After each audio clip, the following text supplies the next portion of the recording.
এবার কি রাজ্য রাজনীতির পাশা উল্টে যাবে? কারণ আপনারা জানেন দীর্ঘদিন ধরে 2021 সাল থেকে লড়াই করে আসছেন ভাঙড় বিধানসভার একমাত্র বিধায়ক নওশাদ সিদ্দিকী। আর সেই নওশাদ সিদ্দিকীর পাশে কেউ দাঁড়ায়নি, এমনকি তার চাচা তোহা সিদ্দিকীও মুখ ফিরিয়ে নিয়েছে এবং তৃণমূলমুখী হয়ে গিয়েছে। এটা কিন্তু আপনারা বাংলার মানুষ আপনারা কিন্তু দেখেছেন। এবার কি তাহলে রাজনীতির যে পাশা সেটা উল্টে গেল পশ্চিম বাংলার জন্য? কেন এমনটা বলছি? কারণ কাসেম সিদ্দিকী, তারই ভাই দাদা কাসেম সিদ্দিকী, তিনি নাকি নওশাদ যেটা বলবে সেটা আগে শুনবে, তারপরে অন্য ব্যাপার, এরকমই কিন্তু কথা বললেন, এরকমই নজির দিলেন।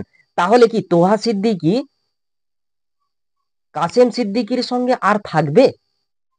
বা কাসেম সিদ্দিকীর পরামর্শ নেবে কি তোহা সিদ্দিকী? না, এরকমটাই কিন্তু মনে হচ্ছে।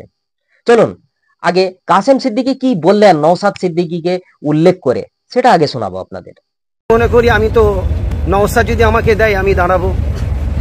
টিএমসি থেকে দিলে কি আপনি দাঁড়াবেন? আমাকে যদি দেয়, নওশাদ সিদ্দিকী যদি দেয় আমি দাঁড়াবো। আমি তো আগে ভাইয়ের পক্ষে থাকবো, তারপরে বাইরের দল, তারপরে চিন্তাকে করবো আমার ভাই কি বলছে।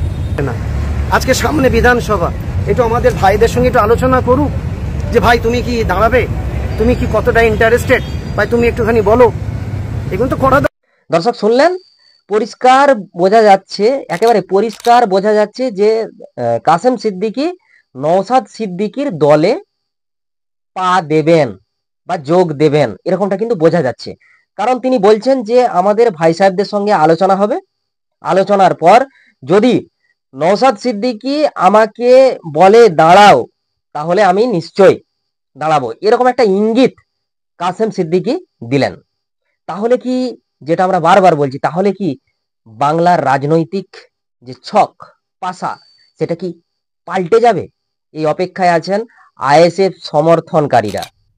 যারা আইএসএফ এর সমর্থন করেন, ইন্ডিয়ান সেকুলার ফ্রন্টের সমর্থন করেন, তারা কিন্তু মুখিয়ে রয়েছেন যে যদি কাসেম সিদ্দিকী যোগ দেয় তাহলে কিন্তু আর একটা শক্ত সিদ্ধারা পাওয়া যাবে।